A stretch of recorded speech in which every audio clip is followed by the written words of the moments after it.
Assalamualaikum warahmatullahi wabarakatuh. Di video tutorial kali ini kami akan memberikan penjelasan dari bagaimana kita menginput data di Surpak sampai dengan nantinya kita membuat penampang melintang sesuai dengan elevasinya yang kemarin datanya sudah kalian ambil. Nah, untuk pertama kita akan mengimport filenya. Nah, kita pilih file, import, kemudian kita pilih yang data from many files atau string. Nah, ini kita memilih data CSV-nya. Nah, untuk format datanya itu CSV ya, teman-teman. Nah, mungkin aku mau jelasin sedikit ya, CSV-nya itu isinya tentang apa aja. Jadi, untuk CSV-nya itu isinya ajalan kalian atau data ajalan kalian. Nah, itu juga termasuk ajalan atau hasil stack out dari lengkung kalian. Itu masukin juga BC, EC, dan seluruh data yang di stack out. Pokoknya dimasukin aja semua data jalan yang berada di tengah atau jalannya gitu. Nah, untuk isi CSV-nya sendiri, ini terserah kebutuhan kalian, tapi yang terpenting itu ada koordinat X, Y, dan juga elevasinya atau Z. Terus kalau misalnya di Surpak itu juga ada string. Nah, string ini sebenarnya menunjukkan warna ya, teman-teman. Jadi kalau misalnya string 1, itu dia warnanya putih. Nah, string ini itu terdiri dari beberapa segmen. Nah, kebetulan karena kita ingin membuat garis yang sama, garis as jalan, jadi untuk stringnya kita isikan satu semua. Ini nanti sampai bawah isinya satu semua.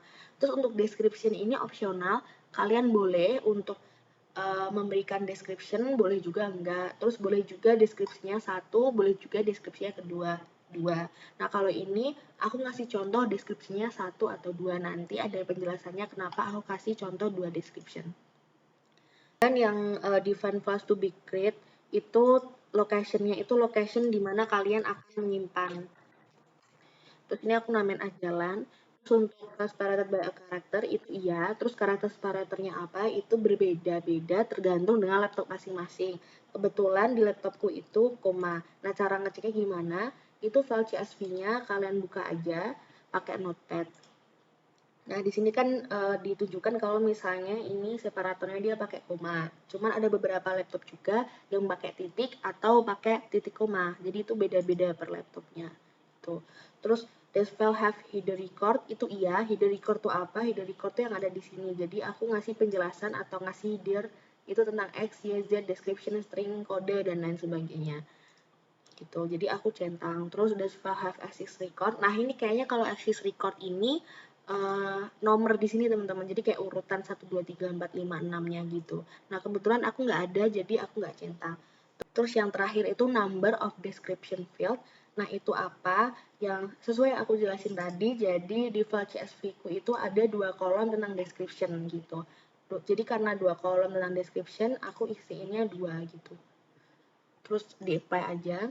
Nah, terus ini sesuaikan dengan kolom CSV-nya teman-teman masing-masing. Nah, kebetulan ini untuk string number, aku di kolom nomor 5, terus untuk Y value-nya aku di kolom nomor 2, terus X value nomor 1, dan Z value nomor 3, gitu. Terus selanjutnya ini, maksudnya apa? Itu di kolom berapa aja untuk description field-nya atau description kolomnya. Ini aku kebetulan di kolom nomor 4 dan juga kolom nomor 6. Jadi ini aku isi 4, terus selanjutnya aku isi 6.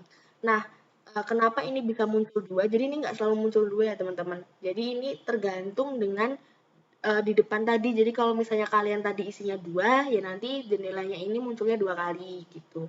Jadi emang harus sesuai dengan kolomnya kalian. Nah, kalau misalnya udah jadi, ini bakal keluar di sini 36 poin itu udah diimport kayak gitu. Nah, terus kalian buka aja di sini tempat penyimpanan STR atau stringnya kalian. Terus aku mau ngasih tips juga sama teman-teman, biar filenya ini kita nggak perlu untuk nge-scroll lagi, kita bisa pencet kanan, terus kita set as work directory gitu. Jadi diingat-ingat ya teman-teman, kalian save filenya itu di mana gitu. Terus untuk stringnya itu bisa langsung kita drag aja. Nah, kemudian setelah di drag itu bisa langsung jadi garis, jadi kita nggak perlu untuk mendigitasi terlebih dahulu. Kenapa kok bisa gitu? Karena tadi kita telah menambahkan string di CSV kita. Terus nanti dalam suatu kasus bisa juga ini, jadi kayak garisnya tuh nyebar atau garisnya urut. Nah, itu nggak apa-apa teman-teman, nanti kita bisa buat garis atau ngedigitasi sendiri gitu. Kalau misalnya teman-teman mau menampilkan titik-titik yang ada di garisnya, biar nanti kita lebih mudah juga untuk mendigitasi penampang melintangnya. Nah, teman-teman bisa klik kanan, terus kita milih menu toolbars, display and hide gitu. Nah, untuk menampilkan nanti description atau menampilkan point itu ada di fungsi atau menu yang ini. Nah, mungkin aku bakal jelasin sedikit. Yang pertama itu ada display point markers. Nah, itu yang untuk menunjukkan atau menampilkan poin-poinnya. Ini mungkin langsung dicoba aja. Nah, untuk layer name ini harus disesuaikan juga. Ini kebetulan layer name-nya udah betul. Terus di-apply. Oke, terus untuk height-nya itu tinggal di kanannya. Jadi ini kan ada dua warna, itu warna kuning sama warna abu-abu. Nah, itu kalau yang untuk abu-abu itu untuk height. Jadi ini kita height. Nah, tapi kalau untuk height itu kita tulis dulu string range-nya. Nah, string range-nya kan tadi 1 ya, karena warnanya putih. Jadi kita pilih. Oke, terus nanti langsung hilang gitu. Nah, terus yang untuk display point numbers ini kita akan memberikan numbers pada poin-poinnya tadi. Gitu. Nah, ini untuk numbersnya. Terus cara ngilanginnya juga sama.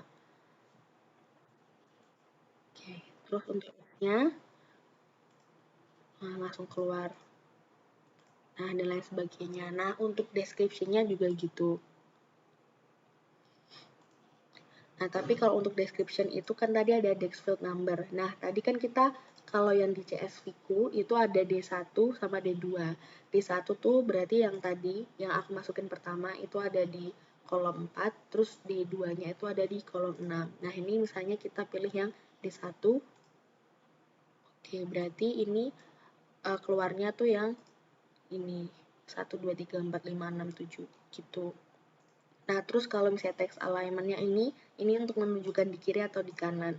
Ini kalau misalnya, kan tadi yang ini di kanan, berarti ini di kiri. Nah, gitu teman-teman. Terus kalau misalnya mau menunjukkan dua-duanya, juga bisa. Ini kita coba ilangin dulu ya.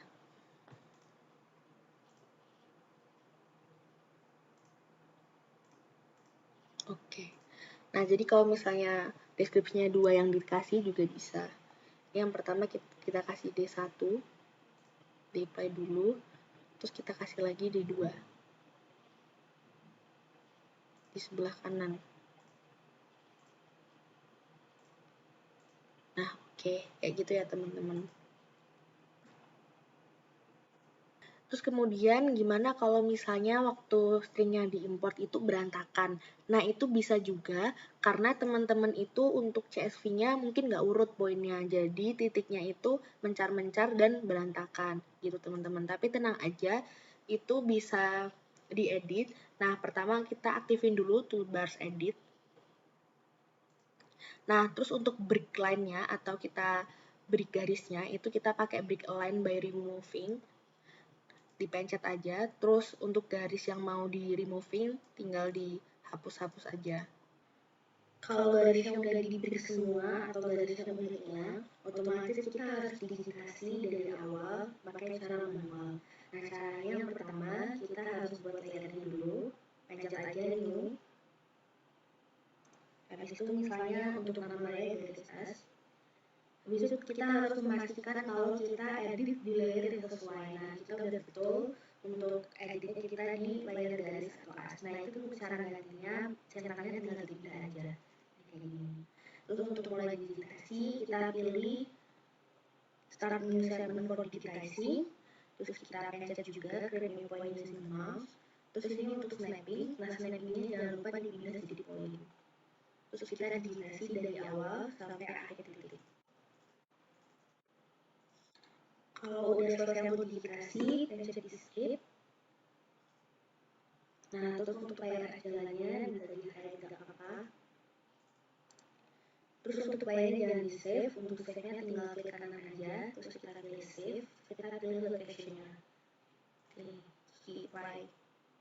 Nah, untuk selanjutnya kita buat koridor jalannya, kita tinggal pilih create, habis itu load from center line, terus ujung-ujung garisnya itu kita pilih.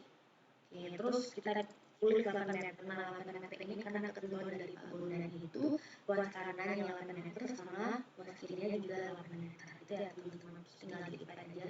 Teman-teman nanti kalau misalnya koridornya nggak bisa dibuat, itu kemungkinan besar garis teman-teman itu tidak dalam satu segmen yang sama. Nah, kok bisa terjadi kenapa? Itu karena tadi waktu digitasi kemungkinan besar teman-teman itu sempat berhenti di tengah-tengah, terus kalian pencet escape, habis itu lanjutin lagi. Nah, itu nggak bisa ya teman-teman. Jadi nanti kalau di tengah-tengah salah, teman-teman harus ulang digitasi dari titik awal lagi gitu. Oke, terus selanjutnya kita akan menampilkan titik-titik jalan dan juga koridornya. Caranya sama kayak tadi, pakai display point marker.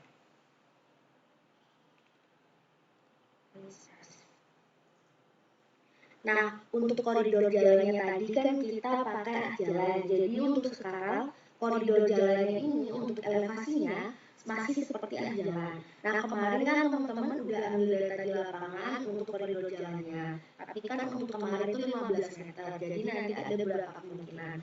Kalau misalnya teman-teman ambil datanya lebih dari 8 meter, contohnya 15 meter, untuk mendapatkan 8 meter nanti diinterpolasi. Nah, kalau misalnya teman-teman untuk koridor jalannya itu kurang dari 8 meter, berarti teman-teman ambil elevasi titik terakhir atau titik terjauhnya. Terus kalau misalnya pada 8 meternya itu ternyata pas banget selokan, nanti teman-teman ambil elevasi yang paling tinggi. Jadi kalian ambil crashnya, gitu ya teman-teman.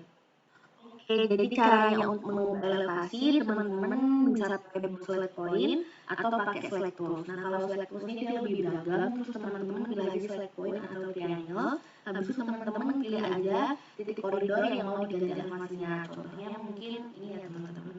Nah, terus aku ganti Z-nya jadi 10 meter contohnya. Nah, itu nanti bisa kita lihat.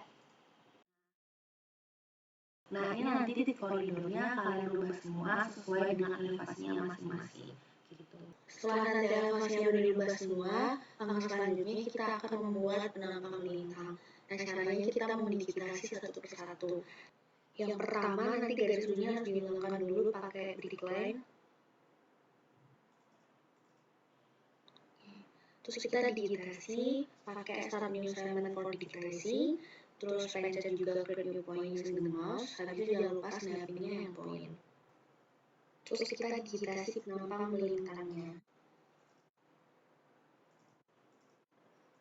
Balik lagi ke kiri. Terus balik lagi ke kiri. Oke, contohnya gitu. Terus untuk garis-garis miringnya ini bisa di brick line aja.